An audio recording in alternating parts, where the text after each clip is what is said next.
Olivia Benson's squad has undergone an unusual amount of reconfiguring in just the first few episodes of Law & Order, Special Victims Unit, SVU, Season 27. Detective Silva, Juliana Aiden Martinez, unceremoniously left between seasons without much explanation. Benson's boss Chief McGrath, who was overtly antagonist, stepped down in Season 25, and his role has been newly replaced this season.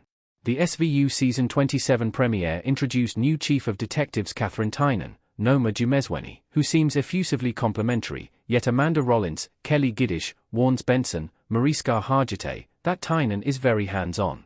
By the end of the premiere, Tynan forces Benson to take a new detective, Jake Griffin, Corey Cott, under the guise of helping fill out the squad. SVU Season 27, Episode 2 had two different endings, and in one, Griffin immediately betrays Benson's trust by taking a cover meeting with Tynan after swearing loyalty to SVU. Now, Benson not only has an implanted detective she can't trust, but Tynan cleverly entices a loyal detective away from Benson. New Chief of Detectives Catherine Tynan frames Velasco's transfer as best for everyone, but there is an insidious intention. Tynan is trying to isolate Benson from her loyal squad image via NBC. Rollins briefed Benson that Tynan, who spent the last decade building connections in Philadelphia, is very hands-on, and above all, Tynan demands loyalty. In Benson's first interactions with Tynan at Captain Cragen's funeral in SVU's Season 27 premiere, Tynan is almost oily in her praise.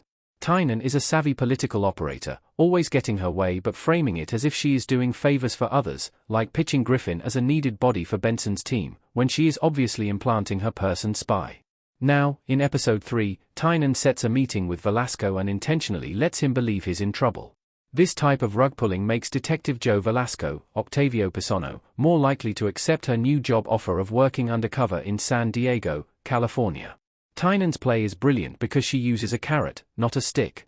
Velasco is genuinely torn between his loyalty to SVU but his passion for undercover work. Tynan isn't positioning herself as an enemy, but as a friend, which makes her all the more dangerous. Tynan is intentionally dismantling anyone she can't control on Benson's squad, but making it seem as if she's just innocently helping her detectives achieve their dreams. Tynan outright tells Benson she values communication, then surprises her with several helpful and borderline impossible favors for key witnesses in the case. Benson is grateful, but Tynan herself does not practice the communication she preaches. Ominously, she ends the meeting by dropping the fact that she knows about Finn's missing gun, even if she won't act on it. Velasco visits Finn in an emotional goodbye to explain why he has to leave. Benson gives her blessing for Velasco to leave for an undercover assignment in San Diego. Photo, NBC via Moviestills DB. Velasco's goodbye in Law & Order, SVU Season 27, Episode 3 with Benson and Finn, Ice-T, closes his arc with quiet emotional symmetry. Benson tells him not to stay out of loyalty but to follow where he'll make the most impact, effectively releasing him. Velasco admits that his undercover work reignites something in him that the day-to-day grind of SVU has drained. It's not just adrenaline, it's purpose. When he tells Finn that he's no longer thinking about himself on the job, it marks a shift from self-redemption to genuine service. Earlier in his career, he and Finn bonded over feeling like they'd done bad things and were trying to balance the scales. Now, Velasco isn't chasing absolution, he's simply doing what's right.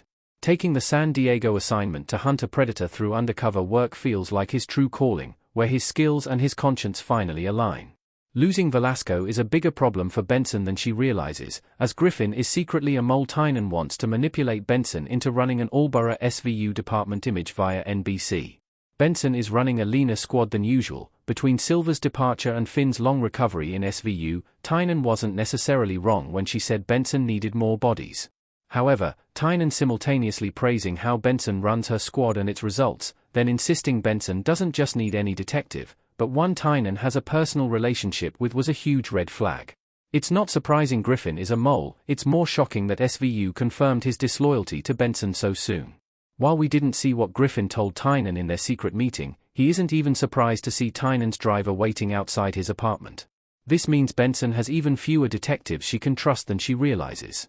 Whatever Tynan and Griffin's motives are, going behind Benson's back will never win her loyalty. Tynan told Benson she values communication and loyalty, but Tynan is doing the opposite.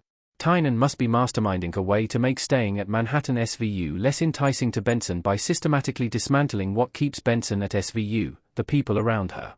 Tynan has dispensed with Silva and now Velasco, while also implanting Griffin.